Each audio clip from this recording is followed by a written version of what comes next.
Magandang araw po sa inyong lahat mga kababayan at welcome back dito po sa PNR. At ito nga mga kababayan, breaking news, finish na. Nalantad ang katotohanan na Senado na shock sa pool sa CCTV. Cayetano Lisa PBBM. Ako. Yan mga kababayan ang ating alamin at bibigyan ng komento mula po ito kay Pinas News Insider. Nasa description po ang full video link ng video ito. At ito nga mga kababayan, nasa thumbnail po natin, no? Walang hiyaan. Nako, Kongreso at Senado, bastusan na. Dahil po dyan mga kababayan, ito, i-share po natin itong video na ito, no? Mula sa Kongreso at mula naman sa Senado. At saka, eto, nireveal na po ni President Bongbong Marcos Jr. ang kanyang mga senatorial slate, no? Yung kanyang senatorial candidates. Ha? Yung Marcos Administration 2025 Senatorial Slate, aba, kumpirmado na. Yan, pag-uusapan din po natin yan at eto na nga, simulan na po natin dito po sa Senado. Ay, itong bardagulan sa Senado mga pakinggan at bigyan po natin ng reaction to. Nako, itong ating mga honorable, nako, talaga, eto na. The rules, you have 1 day. Don't give me that don't finish it then, pare. Pag lugar mo, ilang beses ka nakiusap sa akin eh. Huwag mo ako sigawan. Ilang beses ka rin nakiusap pa. Hanggang doon na. Nag-abroad ka ba eh. Anong gusto mo? Anong gusto mo?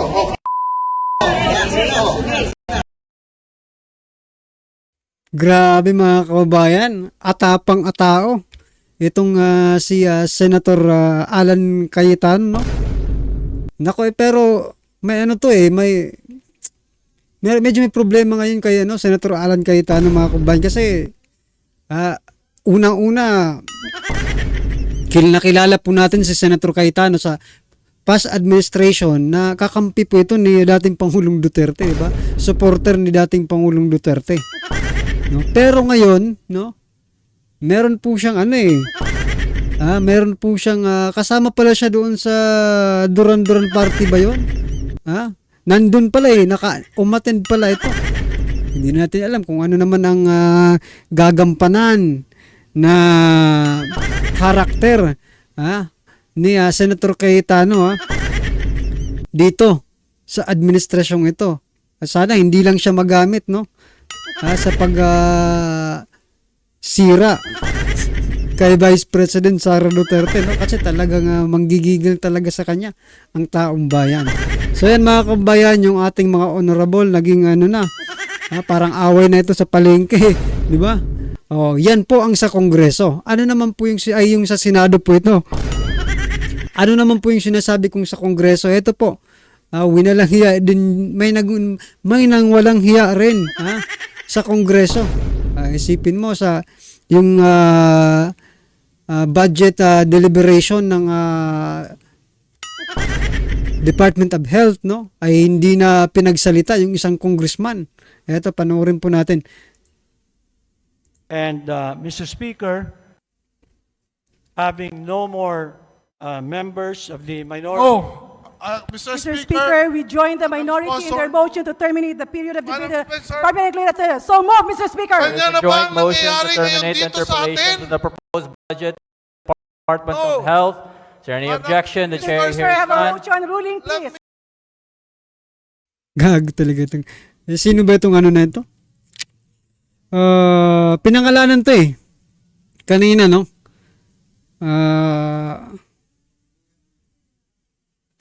Nakalimutan ko lang yung pangalan nitong itong Mr. Chair nila, no? Alam nyo, narinig nyo ba yung sinabi niya? Wala daw objection, hearing none. Tiniterminate niya na yung kasi wala siyang narinig na object. Hindi mo ba narinig yung eto? No? Eto, na gusto magsalita at gusto pang magtanong pero ayaw yung yan ang sinasabi natin, walang hiyaan na po ngayon. Bakit po ganito mga kababayan ang ano po ang inyong analysis, no? Kung bakit ganito ang ginagawa nila. Kung sa Senado parang walang kinatatakutan, dito naman sa Kongreso wala ring kinakatakutan, no? Dahil nga po yung ating presidente mga kababayan ay tama po, Mas matatapang pa yung mas mga congressman at saka senador. Walang kakatakutan itong mga hinayutak na ito kasi alam po nila na wala rin namang gagawing aksyon ang ating presidente. Hindi naman rin niya magbibigay ng statement about dyan, di ba? Wala pong pakialam yun. Walang pakialam naman dyan ng presidente. Bakit hindi nila gagawin ng ganito, di ba? Tsaka sila rin ang makikinabang. Ha? May nagtatanong pa, winalang hiya. Yan nga po yung nasa thumbnail natin, walang hiyaan na dito. Sa Kongreso at Senado, ano po ang inyong masasabi dyan? Ha? Ang naiisip ko nga mga kababayan, kung itong mga tunggrista, mga senatong, mga kababayan, kung para sa bayan pa rin ba ang loyalty nila? No? Para sa taong bayan pa ba? Para pa ba sa mga Pilipino? Or they are just following orders in isang tao lang? Diba? Ang kakapal talaga ng mga nagtatanong pa. Sana maliliwanagan pa dito yung taong bayan. Pero nga dahil sa minamadali na nila, wala nang tanong-tanong. Diretso na yan. Nako talaga. Anong masasabi niyo dyan mga kasi inulit ko lang ito. Pinost ko ito kanina pero inulit ko lang. No? Kasi hindi ko rin na-post yung sa hindi ko rin nabigyan ng reaction yung sa Senado. Ngayon, sinabay ko na rin po yung sa Senado. Yan nga po yung walang hiyaan. Mga walang hiya na. Mga walang mga honorable to di ba? Tinatawag itong honorables. Pero sa palagay nyo ba, saka ginawa nilang ito, mga honorable pa rin ang tingin sa kanila ng taong bayan? Ano po ang tingin ninyo sa kanila ngayon mga kababayan?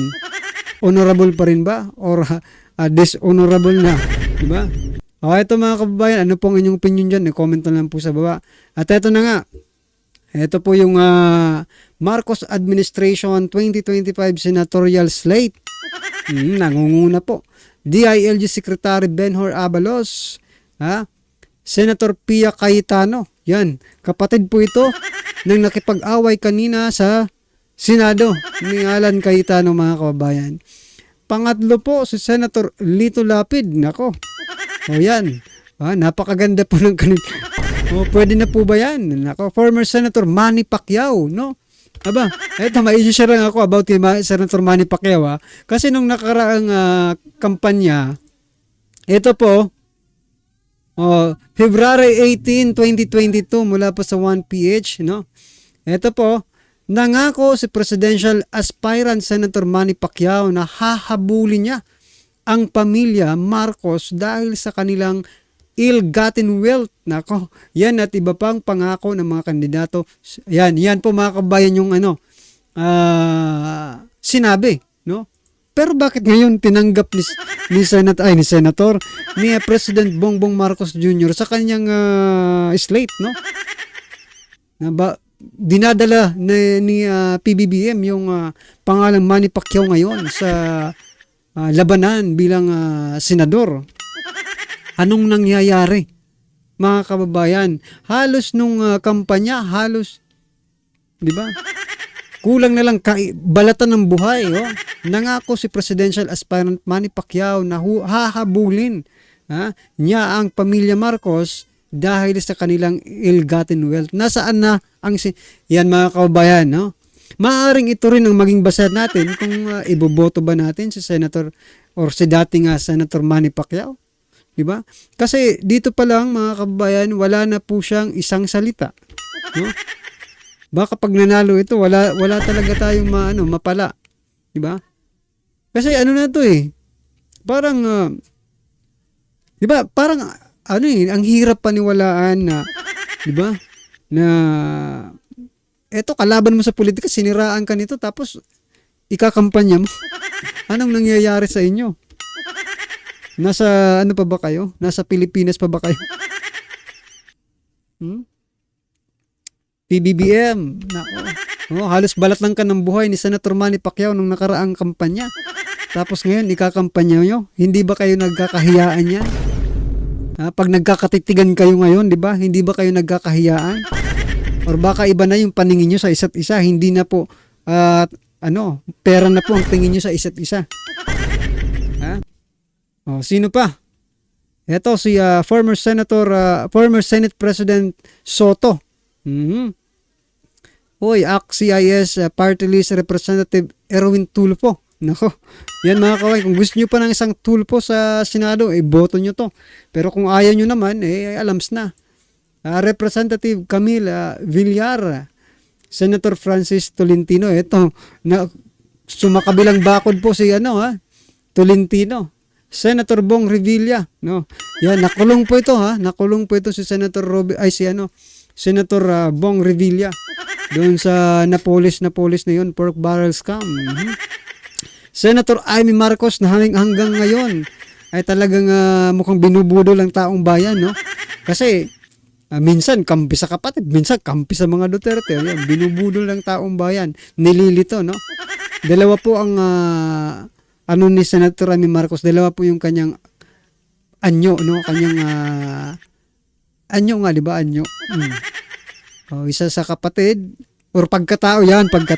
Dalawa po ang pagkatao ng Senator Amy Marcos. Isa po ay kapatid po siya at isa naman ay kaibigan, pakuno, pero ayaw na ni VP Sara Hoy, nandito pala si Senator Ping Lacson, former Senator Ping Lacson. Nako. At ito, Makati City Mayor Abby Binay. May Binay rin sila. Ito mga kabayan, no? Lacson, Binay, Tulfo. Anong masasabi nyo dito? No? Kung diretso ba ito or diretso na talaga to? Diretso sa inodoro. 'Di ba na kung naalala nyo mga kabayan yung 8 diretso, baka ngayon pwede natin gawing 12 diretso. Ha? 12 diretso pwede rin, 'di ba? O patunayan niya natin mga kabayan na kaya natin ang 12 diretso inodoro, no? Ito na nga mga kabayan, sama-sama sabay-sabay po natin pakinggan na panoorin at bigyan ng komento ang video ito. Ito na po. Ito ang balita ngayon, viral at pinag-uusapan ngayon sa mundo ng social media. Ang di umano'y balita. Tapos ang tila pagkampi noon kay Hontiveros at sinabihan pang plastic ni Vice President Sara Duterte at huli mismo sa video ang pag-attend sa mga concert ng palasyo. Senator Alan Cayetano tila muling binalikan ng taong bayan. 10K Yun mga kababayan, nagbeso-beso pa kay First Lady. Walang problema dyan, PNR, di ba? Kasi normal naman yan sa mga social, di ba? Pero, teka lang.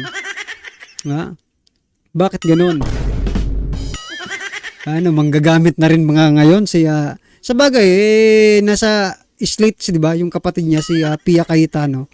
O nasa slate po ni ng administrasyon. Ikaw ba naman, kapatid mo, sinusuportahan, di ka rin ba magsusuporta? Diba? Unless, di ba, kung ikaw talaga may paninindigan. Kasi noong nakarang administrasyon, dito ka naman sa di ba? Nasa kabila ka. Pero ngayon, nasa kabila na naman. Talagang, uso talaga mga kabayan ang mga mangga ngayon, no? Yung mga mangga, pitasin po natin para yung mga nabubulok na mangga. Pitasin po natin ngayon kasi baka marami po ang madamay. Ako talaga, ayuda na pinangako ng senador, siningil na. Dagdag pa ng marami sa ating mga kababayan. So yan mga kababayan, ito rin ang isang siguro na rason kung bakit nanalo ito di ba? Itong 10K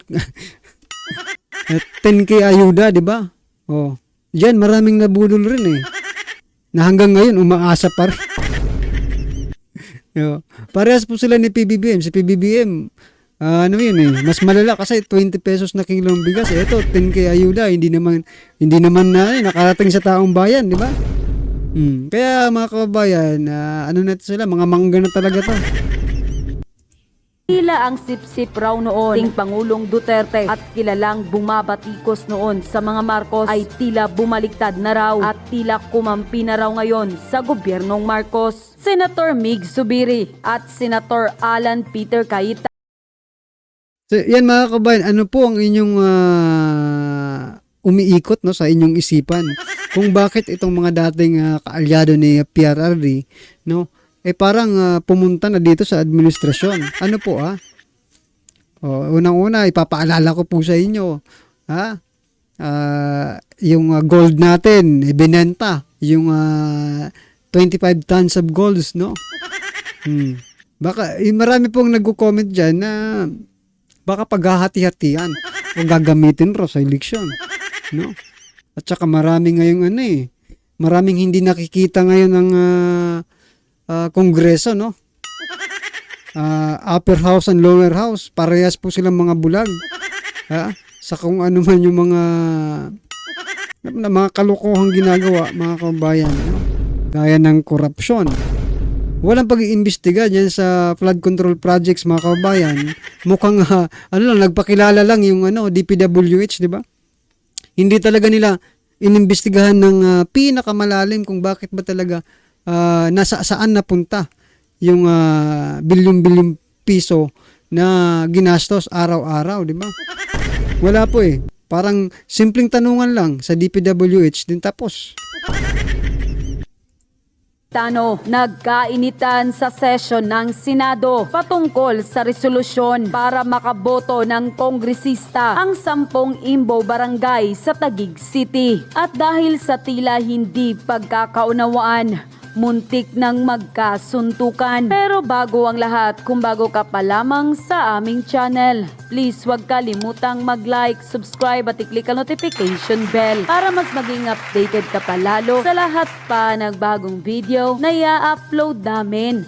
At eto na nga mga kababayan, nag-viral nga sa mundo ng social media ang isang video kung saan tila nagkainitan si Senator Peter Cayetano at Senator Mig Zubiri na halos tila magpang-abot na silang dalawa. Nagtalo di umano ang dalawang senador ukol sa resolusyon para sa 10 Imbo Barangay sa Taguig City, saan sa plenary session na ginawa sa Senado, hiniling ni Senator Peter Cayetano na aprubahan ang kanyang concurrent resolution number 23 kung saan hinihikayat ang COMELEC na isama muna ang 10 Imbo Barangay sa Taguig City sa 2 legislative district ng Taguig para makaboto sila ng kongresista sa darating na eleksyon. Ngunit nila umalma si Senator Zubiri dahil hindi daw ito simpleng resolusyon lamang kundi isang concurrent resolution na dapat pag-aralan muna nilang maigi na maaari pa nilang talakhayin sa susunod na araw.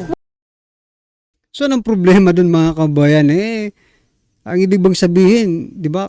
Dahil ba kaibigan, for example lang ito, hindi ito, opinion lang po ito. For example lang, dahil ba kaibigan na ni Senator Cayetano, ang, for example, si PBBM or si, di ba, yung asawa, ganito na siya mag-asta-asta. Kailangan, pag sinabi niya, ngayon agad-agad.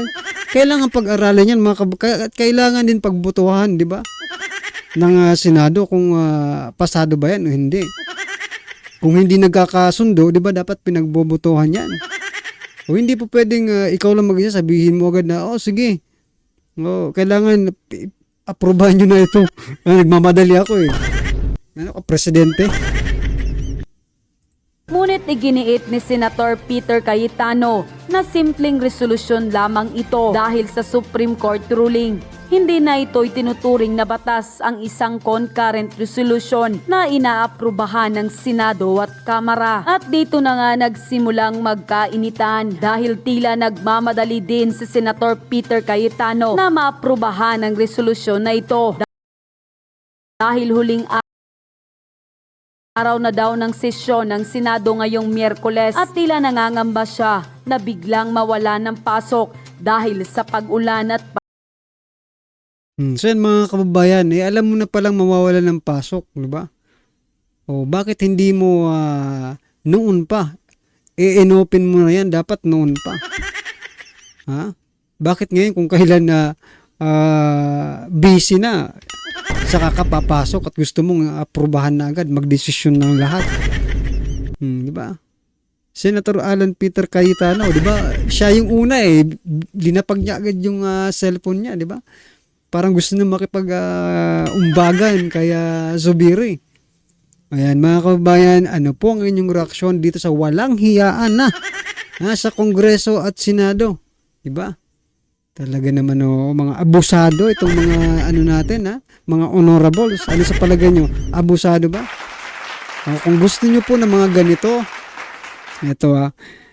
kung gusto nyo po ng mga ganitong klaseng mga opisyal ng ating bansa, hindi ko po kayo pipigilan mga kababayan. Iboto nyo po ito. Ha? Itong mga ito, iboto nyo po kung gusto nyo ng kaguluhan. Kasi parang yun ang lumalabas eh. Di ba? Yung mga kaalyado ng administrasyon, sila po ang gumagawa ng mga kaguluhan dyan sa Kongreso at Senado. Well, mga kababayan, ano man po ang inyong reaksyon, pero mga kababayan, joke lang yun ha. Baka iboto nyo ito. Diretso na ito, no? Magic 12 inodoro na tayo, hindi na tayo 8 diretso. Magic 12 inodoro. Diretso na po ito mga kababayan ha. Alams na po. So yan, ano man po ang inyong reaksyon, opinion patungkol po dito sa video ito, i-comment lang po sa baba para at least alam po ng ating mga kababayan ang inyong pong opinion. Maraming salamat po.